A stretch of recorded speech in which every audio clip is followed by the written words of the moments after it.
नमस्कार,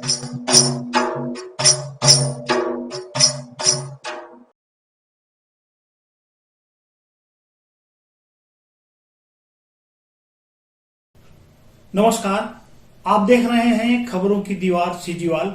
मैं रुद्र अवस्थी, आपका स्वागत है हमारे इस खास शो में, जिसमें हम एक ऐसे आंदोलन की बात करेंगे जो आंदोलन महिलाओं का है। कई दिनों से ठंड में ठिठुरते हुए आंदोलन कर रही इन महिलाओं की सुध लेने वाला कोई नहीं है। कहीं से भी उनके अंदर लड़ने की ताकत नजर नहीं आती, लेकिन फिर भी मैदान पर डटी हुई हैं। उनसे बात भी करेंगे और यह जानने की कोशिश भी करेंगे कि उनका मसला क्या है।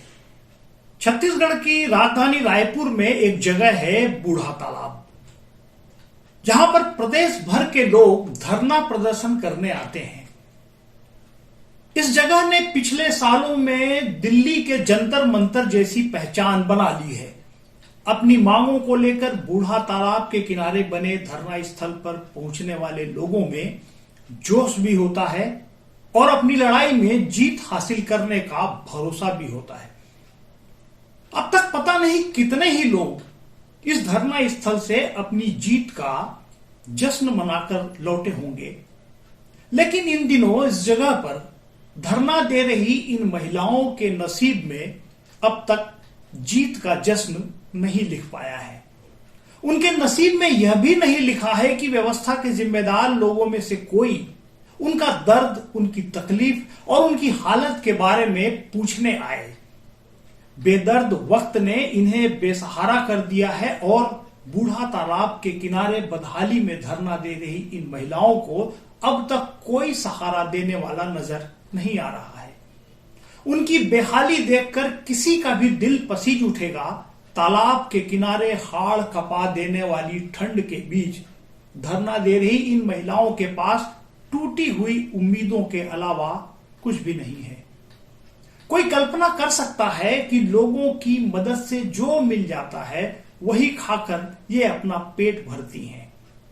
ईंट को गद्दा समझकर उसके ऊपर ही अपना बिछौना बना लेती हैं।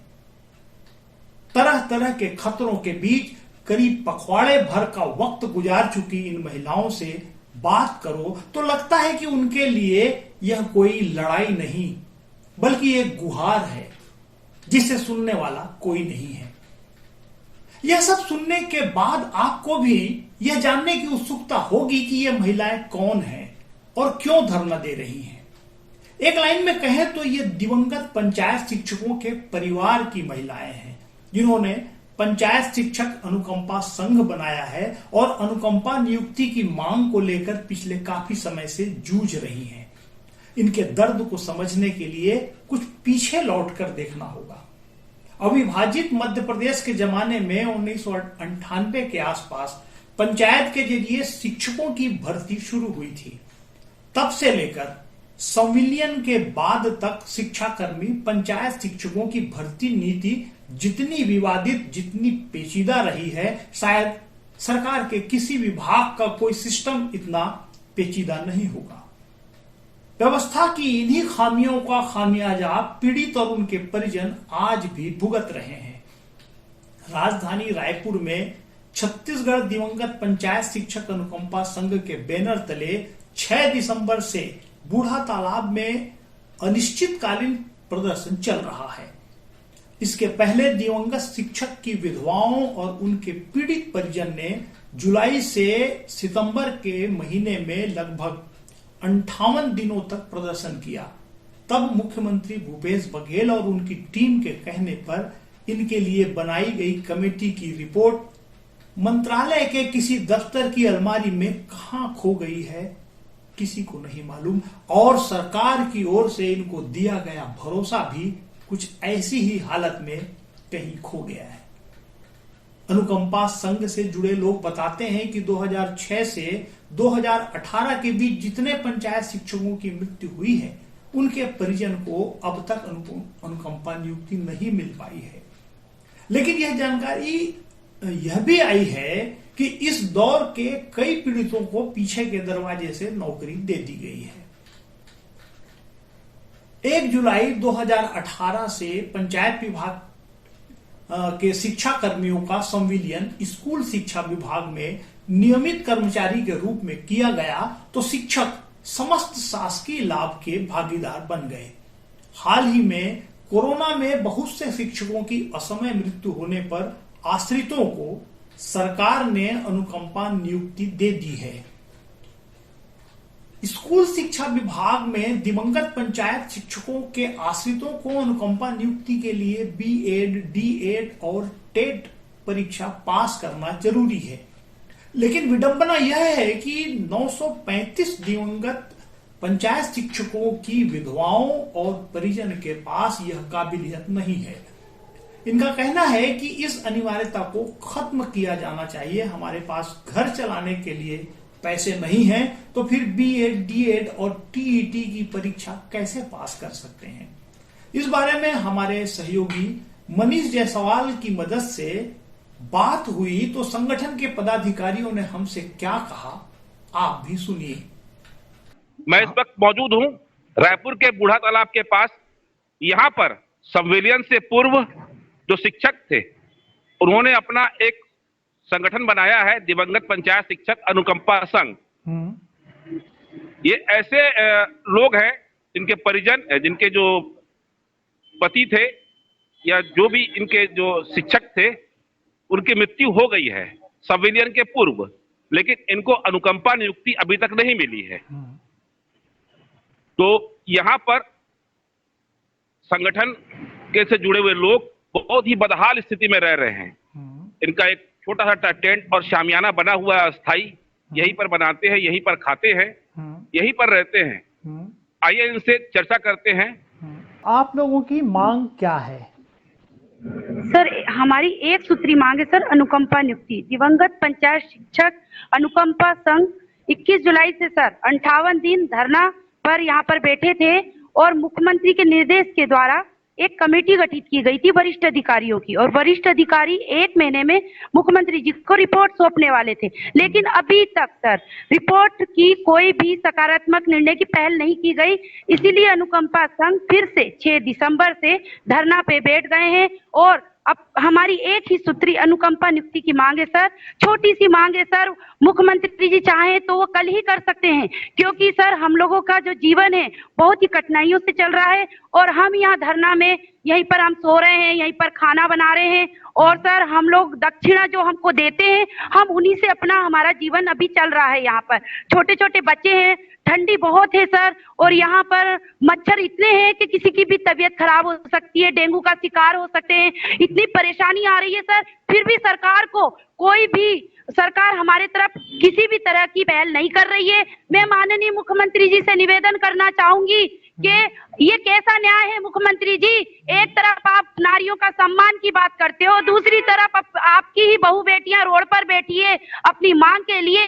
ये हमारा जो अधिकार है उसको दे दीजिए। हम कोई मुख्यमंत्री जी से भीख नहीं मांग रहे हैं, ये हमारा अधिकार है और हमको अधिकार देना ही पड़ेगा। जब तक हमारी मांग पूरी नहीं होती तब तक अनुकंपा संघ यहाँ पर बैठ के उग्र आंदोलन करता रहेगा।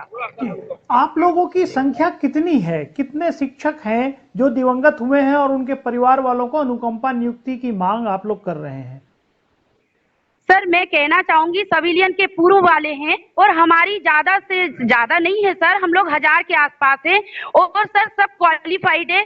और मैं ये बोलना चाहूंगी कि जिसकी जैसी योग्यता है वैसी ही अनुकंपा नियुक्ति होना चाहिए, क्योंकि मुख्यमंत्री जी जो सिविलियन के बाद वाले हैं उनकी तत्काल मृत्यु के बाद वह अनुकंपा नियुक्ति योग्यता अनुसार दे रहे हैं। तो हमारी भी मांग है, क्योंकि हमारे जो मुखिया थे उनके साथी थे और हम लोगों के साथ जो अन्याय हो रहा है वह अन्याय हम बर्दाश्त नहीं करेंगे। हमें भी सबके सिविलियन के दायरे में लेते हुए अनुकंपा नियुक्ति का निराकरण हमारा भी होना चाहिए। जिसकी जैसी योग्यता है वैसे ही अनुकंपा नियुक्ति होना चाहिए। मैं यही कहना चाहूंगी।